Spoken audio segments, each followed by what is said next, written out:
Pick up tayo dito sa Eli Cafe Milk Tita Koyaki dito sa Deco Clark, no? First time ko mag-pick up dito. So, naghintay din tayo ng matagal kasi hindi pumasok yung booking sa device nila. So, ako pala yung pag-asa ng bayan. Kung hindi ako dumating, hindi maluluto yung order, no? Ang customer natin. Pero, siyempre, ano yung magagawa dyan? Ganyan talaga. So, drop natin to sa... Okay, bandang ano lang to, Timog. So, sa friendship lang to. Pero biyahin na natin to. Kailan malakas, no? Kasi pag malakas talaga, matik yan eh. Sarap magbiyahe. Pero parang hindi tayo siniswerte sa booking ngayon ah. Pero okay lang. Wala naman tayong magagawa. Ganyan talaga. Ganyan binibigay sa atin eh. Di tanggapin na lang natin. Ilan kaya yung hinar ni Grab, no? Parang daming bagong ngayon eh.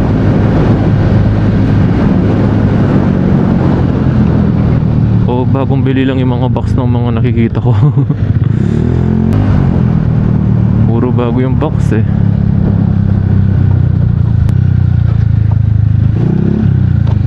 May shortcut dito, di ba? Sapang ba to? Sapang ba to ba dito?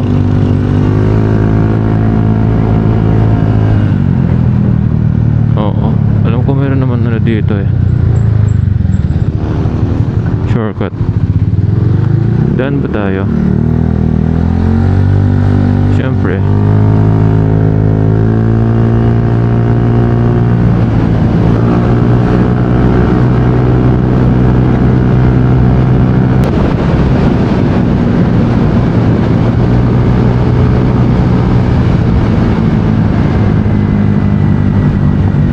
Minsan kasi kahit may shortcut, kung pangit naman yung daan, di ko po, kahit malapit dyan, di ko na inaano, pinapalagan. Kasi kawawa yung motor eh. Mas gusto ko pa yung malayo na basta maayos yung daan. Mas gusto ko pa yun. Dami kong sinabi, dadaan din naman ako dito. Dito yun, oh.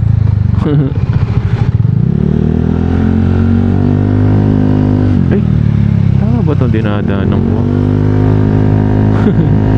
Di pa ako sure eh. So, labas tayo dito niyan sa ano eh, sa friendship na. Kumbaga, di na natin dadaanan yung Korean town, no?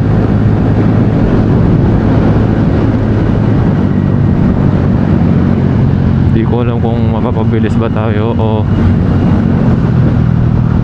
mapapatagal. Ay, grabe. Para ako nasa roller coaster dun ah.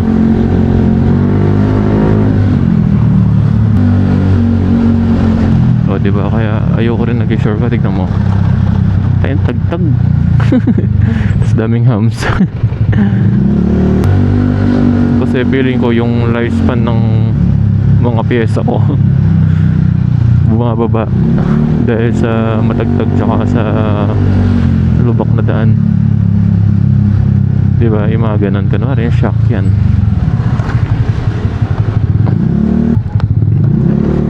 Okay lang, last ko na to. Hindi, joke lang. Try ko lang ulit dumaan. So masasabi kong malakas pala talaga ngayon, no? Kasi nandito pa tayo, nasa 800 meters pa tayo ng pag-drop natin. Pinasuko na tayo ng booking. Kaya sulitin natin tong araw na to. O diba, dito tayo lumabas. Kaso matagal. Napatagal tayo kung ano natin, gaya natin. Mas okay pa rin talaga pag highway. Kasi dire-diretso yung biyahe, walang hinto-hinto. So So nandito na tayo sa location ng customers natin. May +9 pala tayo, no? Hindi ko alam, ano ba ni Grab to?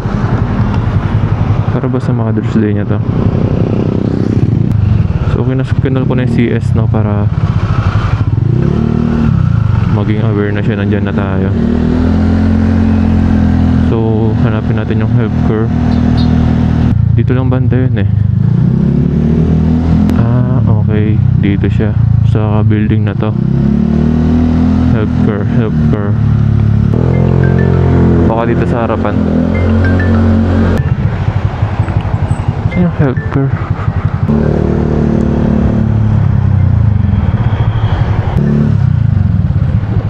Dialysis, saan ba to?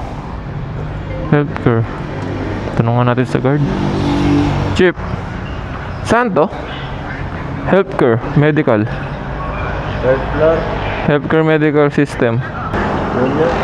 Dito. Di rin niya alam. Wala makitang healthcare dito.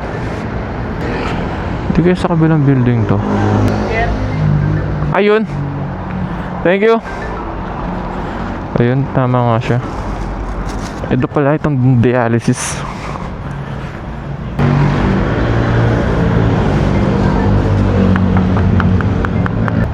Nag-chat na siya eh. Ayun, oh. Sorry, sir.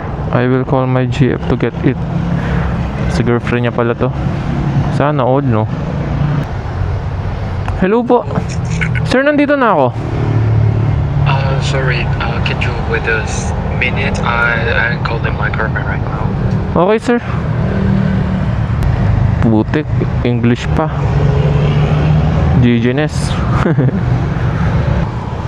Iwan ko na lang sa guard siguro to.